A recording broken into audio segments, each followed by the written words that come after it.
ఈరోజు ఏదైతే ముఖ్యమైన సబ్జెక్ట్ దిశ రాష్ట్ర ఆర్థిక పరిస్థితి పైన ఒక స్టేట్మెంట్ ఇవ్వదలుచుకున్నాం.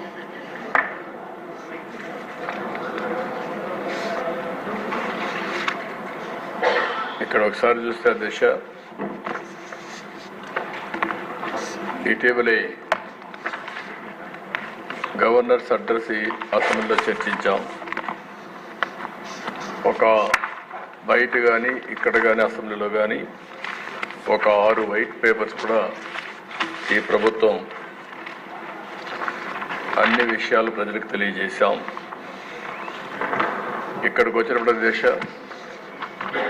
అతి ముఖ్యమైనది ఆర్థిక వ్యవస్థ. డబ్బులు లేకపోతే ఏం చేయలేం. ఈరోజు ఏ విధంగా ఆర్థిక సంక్షోభంలో రాష్ట్రం ఉందో మీ ద్వారా ఈ హౌస్ ద్వారా రాష్ట్ర ప్రజలకు తెలియజేయాలనే ఉద్దేశంతోనే ఈ స్టేట్మెంట్ ఇస్తున్నాను. ఎందుకంటే దిశ దీనికి కొంత హిస్టారికల్గా కూడా కొంత వెనక్కి పోవాల్సిన అవసరం ఉంది. 14 నుంచి జరిగిన పరిణామాలు అవన్నీ కూడా ఒక అవగాహనకు వస్తే భవిష్యత్తులో ఏం చేయాలనేది మనందరికీ ఒక క్లారిటీ వస్తుందని చెప్పి తెలియజేసుకుంటూ నెక్స్ట్ స్లైడ్. అధ్యక్ష, ఏదైతే బైఫర్కేషన్ జరిగినప్పుడే చాలా మనకు సమస్యలు వచ్చాయి. బైఫర్కేషన్ జరిగినప్పుడు ఒక అన్సైంటిఫిక్, అన్జస్టిస్, ఇంజస్టిస్, అదే మాదిరిగా ఇర్రేషనల్ స్టేట్ బైఫర్కేషన్ ఆ రోజు జరిగిందని మనం చెప్పాం. స్టేక్ హోల్డర్స్ని ఎవరికి కాన్ఫిడెన్స్ తీసుకోలేకపోయారు. కొన్ని సమస్యలు వచ్చాయి. ఏదైతే ఆ రోజు చాలామంది పెన్షన్లు కూడా రావని భయపడే పరిస్థితికి వచ్చారు. అంత భయంకరమైనటువంటి, ఒక మాటలో చెప్పాలంటే ఎవరికి చెప్పకుండా బైఫర్కేషన్ చేయడం అనేది కనీసం చర్చ జరుగుంటే ఇంకా కొంత లాభం వచ్చేది. అది కూడా జరగలేదని ఆ రోజు మనందరి అభిప్రాయం. ఇంకో పక్కన దేశ ఈ రాష్ట్రంలో అర్బన్ ఏరియాస్ తక్కువ ఉన్నాయి, సిటీస్ లేవు.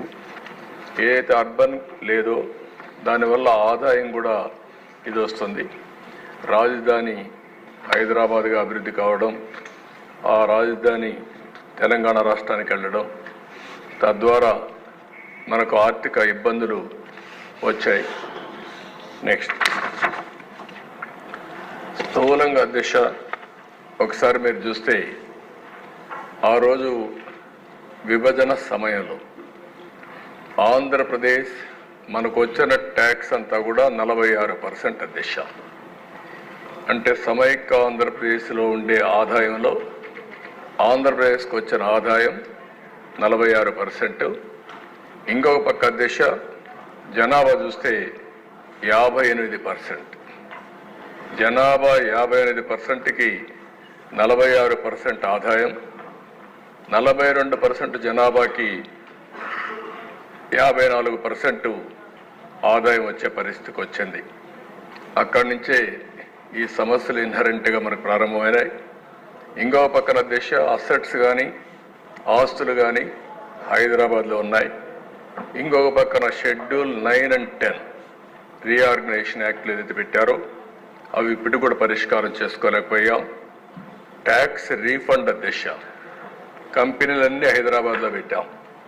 రిజిస్ట్రేషన్ ఆఫీసులు హైదరాబాద్లో ఉంటాయి, ఆపరేషన్స్ ఇక్కడ ఉంటాయి.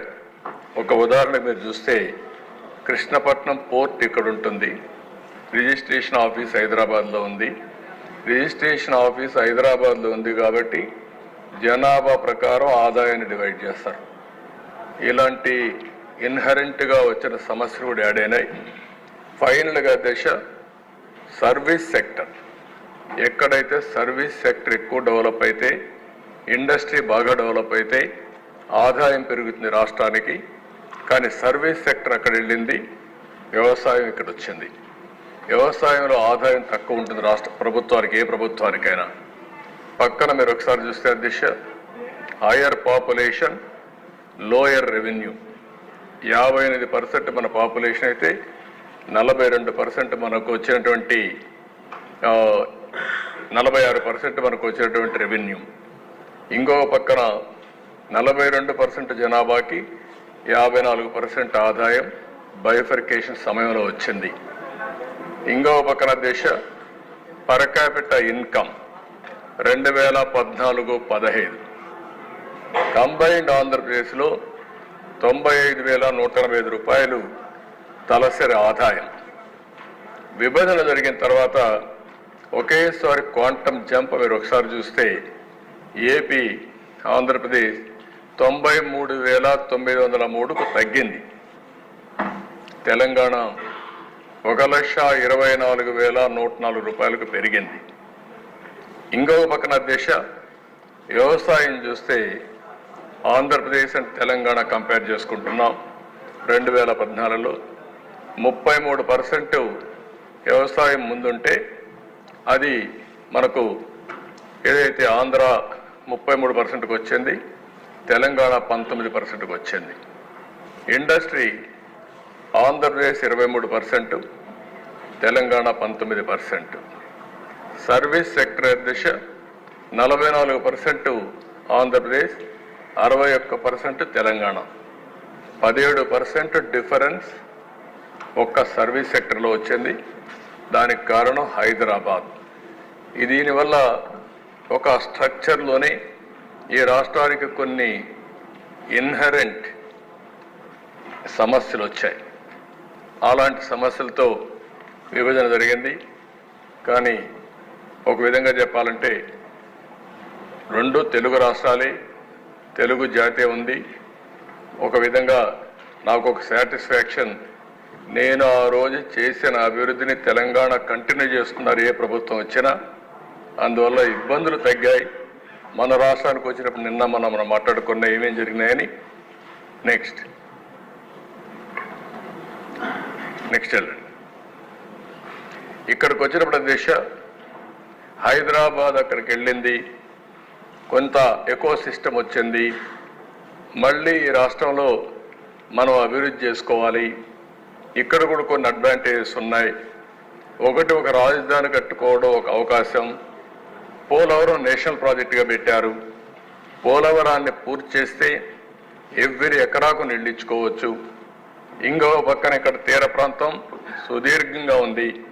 ఇవన్నీ కూడా అభివృద్ధి చేస్తే ఈ ప్రాంతం కూడా తెలంగాణతో సమానంగా ముందు వెనక్గా ముందుకు పోతుందని చెప్పే ఉద్దేశంతో 5 ఏళ్ళు పెద్ద ఎత్తున అభివృద్ధి కోసం ముందుకు పోయాం. అదే సమయంలో సంక్షేమాన్ని కూడా బ్యాలెన్స్ చేశాం. ఇక్కడ ఒకసారి దిశ మీరు చూస్తే హై ఎక్స్పెండిచర్ అండ్ ఇరిగేషన్, ఎప్పుడూ పెట్టనంత ఇరిగేషన్ ఇన్ఫ్రాస్ట్రక్చర్ పెట్టాం. 64,000 కోట్ల రూపాయలు 5 సంవత్సరాల్లో పెట్టడం చరిత్రలో ఎప్పుడూ పెట్టని విధంగా పెట్టుబడులు పెట్టాం. దాని ఫలితాలు కూడా వచ్చాయి. ఇంకో పక్కన దిశ పట్టిసీమ లిఫ్ట్ ఇరిగేషన్. పోలవరం పూర్తయ్యే వరకు పట్టిసీమ ఒక లిఫ్ట్ ఇరిగేషన్ పెట్టి ఇమ్మీడియట్ బెనిఫిట్ రావడానికి నీళ్లు తీసుకొచ్చాం. 1,667 కోట్ల రూపాయలు పెడితే ఈరోజు దానివల్ల వచ్చినటువంటి ఆదాయం మీరు చూస్తే దగ్గర 7 సంవత్సరాలు 10 సంవత్సరాల్లో 44,000 కోట్ల రూపాయల ఆదాయం వచ్చే పరిస్థితి వచ్చింది. ఇంకో పక్కన దిశ విజయవాడ, రాజమండ్రి, తిరుపతి, కడప ఇవన్నీ ఎయిర్పోర్ట్స్ అన్ని అభివృద్ధి చేశాం. భోగాపురం న్యూ ఎయిర్పోర్ట్ కన్సీవ్ చేశాం. ఎప్పుడో ఇది ఆపరేషన్ అయి ఉండాల్సింది, కావాలని మళ్ళీ క్యాన్సిల్ చేయడం, ల్యాండ్ తగ్గించడం. దానివల్ల ఇప్పటికీ రాబోయే ఇంకా 2 సంవత్సరాలు పడుతుంది పూర్తి కావాలంటే. ఓర్వకల్లు కర్నూలులో ఎయిర్పోర్ట్ కూడా తీసుకొచ్చాం. అదైతే 1 సంవత్సరంలో ప్రారంభించాం, 1 సంవత్సరంలో పూర్తి చేశాం. రోడ్స్ అయితే దిశ 4,326 కిలోమీటర్లు రోడ్ నెట్వర్క్ డెవలప్ చేశాం. ఉండే ఎయిర్పోర్ట్స్ కాకుండా మచిలీపట్నం, బాబనేపాడు, రామాయంపట్నం కొత్త పోర్టులు ప్రారంభిస్తే అవి కూడా పీపీపీ మోడల్లో వెళ్తే మళ్ళా పాలసీ మార్చి దాన్ని ఈపీసీ మోడల్ తీసుకొచ్చి తనకు కావలసిన వాళ్ళకి అప్పచెప్పే పరిస్థితికి వచ్చి అవి కూడా బాగా డిలే అయ్యే పరిస్థితి వచ్చాయి. కాకినాడ స్పెషల్ ఎకనామిక్ జోన్ కింద ఎక్కడా దేశంలో లేని విధంగా ఒక 8,000 ఎకరాలు అక్కడ మనం అక్వైర్ చేస్తే అవి కూడా దౌర్జన్యాలు జరిగి అవి కూడా వ్యక్తులే మార్చుకునే పరిస్థితికి వచ్చారు. ఆ విషయాలు ఇక్కడ కాదు, ఇంకొక విషయంలో నేను మీతో మాట్లాడతాను.